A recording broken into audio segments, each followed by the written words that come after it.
My mom and dad been married for 43 years. Last week, I celebrated 10 years with my own wife. And there's something to be said about joining your existence in this world with another person that's incredible when you lean into it. I saw my parents lean into it. And that image, it existed in my life, but I still had to learn the difference between admiring something from the outside and actually doing the work of it from the inside. I'ma date myself real quick. Danny and me met at the tail end of 2008. She was a senior in high school when I was a freshman in college. We did the long distance thing all through both of our college times. Then we did the on and off thing for a while. She lived in Korea for a bit. I lived in Scotland. Then after we both graduated and thought about what we wanted out of our life, we locked in and we tied the knot in 2016. That year was lit. Cavs won a championship, Frank Ocean dropped Blonde, and because I was on tour at the time, we spent our first married years traveling the world together. It's so odd to look back on now, but take all of that away. If you just zoom it back to the first 8 years, a lot of what Danielle and I have now was built before we ever said I do. We were in the fortunate and unfortunate position to know each other since we were kids. Teens technically, but a lot of our growing up happened alongside each other. That's something that not a lot of couples get a chance to experience, and it's unique. Now, before you start thinking you just gonna spend this entire video like that one Tyrese meme, congratulations! This video ain't about to be all highlights. Stay with me, it gets real. Just think back to the teen thing. Think about who and how you were at 17. You think you was ready to meet your forever person back then? Bro, we definitely was not. And everything about us was rough around the edges. But what that early time did was give us something that was super valuable. We got to know each other through phases, like actually know each other. I know there could be a version of our relationship where we love each other but don't like each other, or we like each other but don't love each other. But simply off of growing together, we became friends in addition to a couple. And I don't say that like it's a small thing, because it turns out that that's major. The National Bureau of Economic Research put out a study in 2014 that followed married couples over a long period of time. And what they found is that married individuals whose spouse is also their best friend reported significantly higher life satisfaction. And that held true even when they controlled for age, gender, income, and health. It sounds corny, but the friendship really is the foundation. And to this day, me and her, we still be cracking up just like we humping homies. But the friendship also made the decision to get married a whole lot easier too, because you care about the person in addition to caring about your own needs. Sometimes it's easier to like the idea of just not being alone, or like the comfort of the arrangement. But the actual person that you're marrying, they could be replaceable in some cases. They could be swapped out at the first sign of difficulty. And that's when marriage feels like it's more of an arrangement on paper, but not a long-term commitment. But really knowing your partner is an experience that set us up in a beautiful and multifaceted way. Okay, I got some of the cutesy stuff out the way. Let's get realer. Here's the thing that nobody told me about long-term commitment. The version of you that walks down the aisle and says I do is not the final version of you. It's not even close. And neither is the version of them either. Change is wild.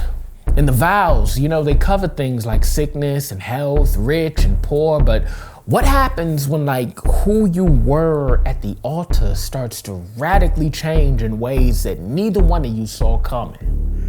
About 5 years into our marriage, my mental health took a nosedive. For background, I used to be extremely depressed as a kid, and it was real bad. And it coming back It wasn't a catfish situation. I didn't suddenly become somebody else. When it came back for me, I got sidelined by my own decline, and I couldn't have prepared my wife for it because I didn't know that it was coming back myself. And she had never seen me low like that ever because I had overcome it before I met her, at least I thought. But now I'm in this marriage and I can't control this thing that I can't shield myself from and can't shield her from either. And that wasn't the only change that hit me. I'd say the biggest foundation that our marriage was built on is our shared faith in God. And when I started losing my mind, that's how I felt. I also felt like I was losing my faith too. And where I felt that depression before, that faith experience was something I had never felt in my life ever. Since 10th grade, I was a church boy, bro. I mean, carrying my Bible in my book bag with my textbooks. In college, I was everybody's designated driver. And that tour that we spent our first marriage years traveling on, blatantly Christian. So for me, at like 30 to randomly hit a faith crisis, it's like, what is you doing, bro? I'm supposed to be a stable place. And on top of feeling scared for what's happening inside of me, I also felt stupid for the fact that I even felt it in the first place. It was so crazy. And both of those things, the mental health and the faith crisis, of course, they showed up in me and Danielle's marriage, whether I invited them in or not. She saw me on stage in front of thousands, on screen in front of thousands, on magazine articles and on award stages. And she also saw me shirtless, crouched on the floor at 2 a.m. in a panic attack. Whew, this video real. And through some of those insane highs and lows, she taught me something so crazy in those years that I thought I knew, but she modeled it perfectly. What she showed me was that you don't fall in love with the best version of somebody. Now, you definitely don't fall in love with the worst either. You fall in love with the person. And a person comes with a spectrum, a wide, sometimes beautiful, sometimes terrifying spectrum of emotion and life experience and baggage that's going to surface at some point. But through that, I learned that I could trust her with my highs and lows. And that's so real because we're trained to only embrace highlights in this culture.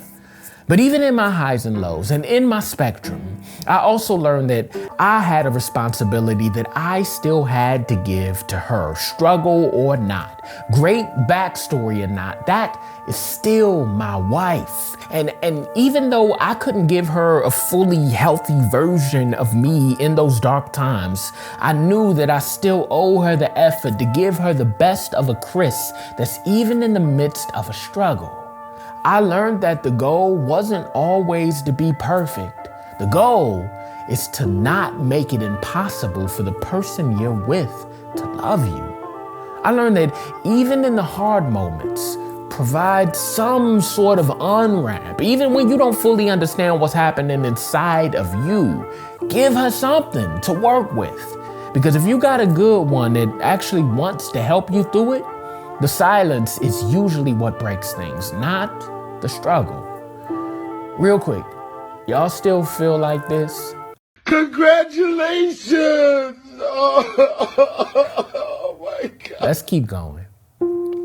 After our son Eli was born, Danielle went through a rough postpartum period. And I'm gonna be honest, I had no roadmap for that. I'm convinced there's no amount of research to prepare you for a wife going through something real and hard and a new baby and you just trying to figure out how to be useful.